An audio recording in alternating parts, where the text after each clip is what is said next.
أعوذ بالله من الشيطان الرجيم بسم الله الرحمن الرحيم الحمد لله رب العالمين والصلاة والسلام أشرف المرسلين سيدنا محمد طيبين الطاهرين أما بعد.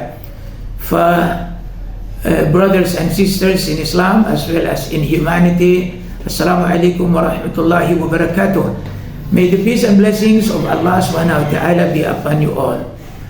Now, in the series of our lectures, in our discussion, we have focused issues related to prophecies, and we have discussed issues that is related to the New Jerusalem. Now, when we speak of the New Jerusalem, obviously it implies that there is an old Jerusalem. Where is the location of the old Jerusalem? The old Jerusalem is the Jerusalem in Palestine, where we see Masjid al-Aqsa or Al-Quds, and also Masjid Umar, the golden dome, the dome of rock. That is the place. Alright. Now, in the past, prophets, whenever they pray, they would face Jerusalem, wherever they are in the world. They would face the New Jerusalem at the Old Jerusalem because that is the first Qibla. Right? Qibla is a direction wherein all believers must face every time they pray. Alright? So, prophets in the past has maintained that same tradition up to the time of Prophet Muhammad. And of course the Muslims, may the peace and blessings of Allah subhanahu wa ta'ala be upon him.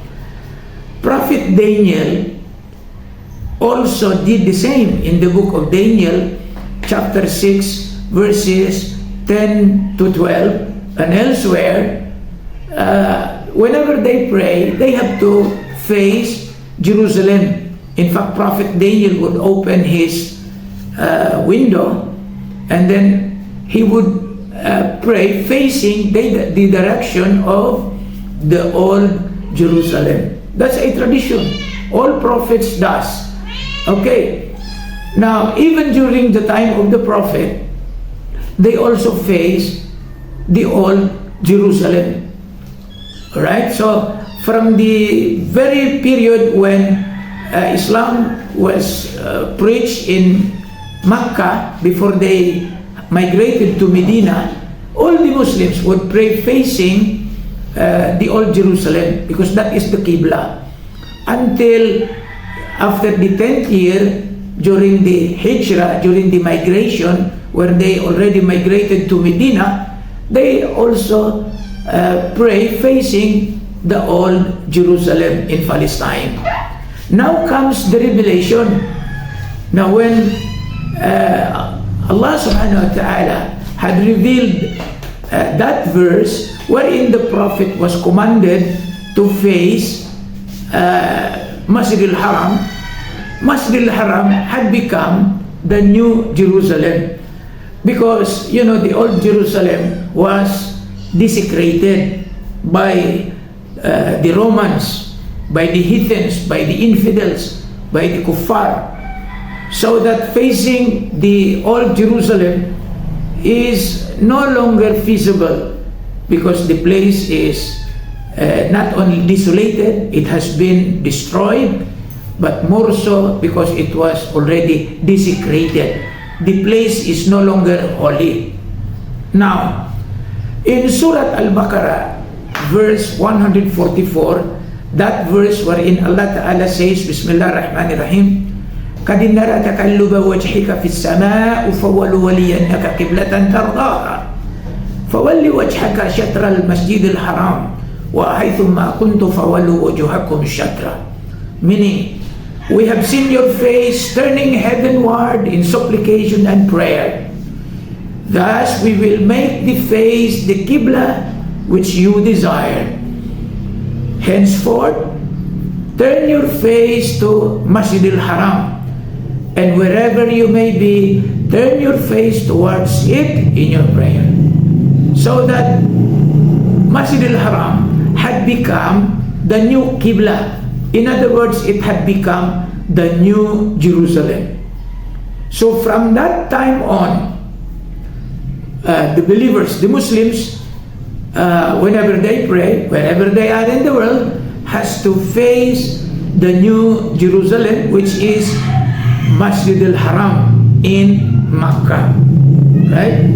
Now, unfortunately, until today, there are some sectors in our society, especially non-Muslims, who still maintain, they still believe that the holy city, which is the New Jerusalem, is still to come. No, they were thinking that the New Jerusalem, the holy city, will come down from the sky. It's a building structure coming from outer space, and it will come down, settling, I don't know where. They cannot also pinpoint where the holy city would be established, right? Because there is no verses that would support that it is a building structure coming from outer space, right? The truth is that since the Qibla was changed from the old Jerusalem to Masjid al-Haram had become the new Jerusalem. I have pointed out in the previous two series of lectures with the title The New Jerusalem, all of this issue. Alright? So today, the New Jerusalem, which is Masjid al-Haram, is exclusively for Muslims. In other words, those who are allowed to go to the New Jerusalem, the holy city of God, in Bethel, which is Baitullah today in Arabic, or Masjid al-Haram, the sacred mosque, are only Muslims. You may ask, is this exclusively for Muslims? I say yes. What about Jews? What about Christians? Can they not go and join and go inside Masjid al-Haram? I say no. I say no, cannot be. That's not possible. Now, for our brethren, Jews or Christians or Sabians or any other religion that belongs to the Abrahamic faith, or even Buddhists or Hindus or Shinto or animists, there is a requirement for that. A requirement before you could go inside the New Jerusalem, the holy city. What is that requirement? You have to testify and say the Shahada. What is the Shahada? To testify and say, Ashhadu an la ilaha illallah wa nashhadu anna Muhammadan Rasulullah. Meaning, I bear witness or I testify there is no other God to be worshipped except Allah. Then I testify that Muhammad is the messenger of Allah. After you testify, inshallah, you can be one of us and you can visit the New Jerusalem, the holy city, for all the believers. Right? Now, all the Muslims today has to face the holy city. If you are in the United States of America, you have to face the east. If you are in Europe, you have to face the south. If you are in South Africa, you have to face the north. If you are here in Southeast Asia, you have to face the west. Why? Because that is the location of the holy city, the New Jerusalem. That is the Qibla. Alright?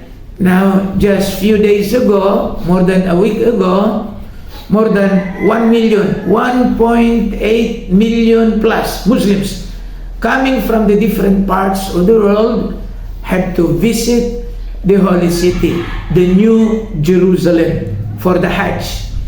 Alright? First is, of course, to do the sacrifices, the sacrifice of animals, which is distributed freely, and of course to pray together, to perform the Hajj, right? The rituals, the manasik of the Hajj, and to embrace each other. Muslims coming from the different parts of the world has to come together, embrace each other as brothers. Why? This is the call for unity. Right? Muslims had to face the direction of the Kaaba, which is Baitullah or Bethel in the past, which is the new Jerusalem. Why? Because this is the order of Allah subhanahu wa ta'ala. وَحَيْثُمَّا كُنْتُمْ فَوَلُّوا وُجُوهَكُمْ شَطْرًا. Wherever you may be, turn your face towards it in your prayer. So this is an order from the Almighty. Okay, I hope everybody can visit the holy city, the New Jerusalem. And in the series of the lectures we have, we would be taking up issues that is related to the government of God on earth, the new Israel, and of course prophecy about Al-Hajar, the stone which the builders rejected. If you like this video, please click the button below. You may share it, you may like it, and may Allah subhanahu wa ta'ala bless you. Assalamu alaikum wa rahmatullahi wa barakatuh. May the peace and blessings of Allah subhanahu wa ta'ala be upon you all. Thank you.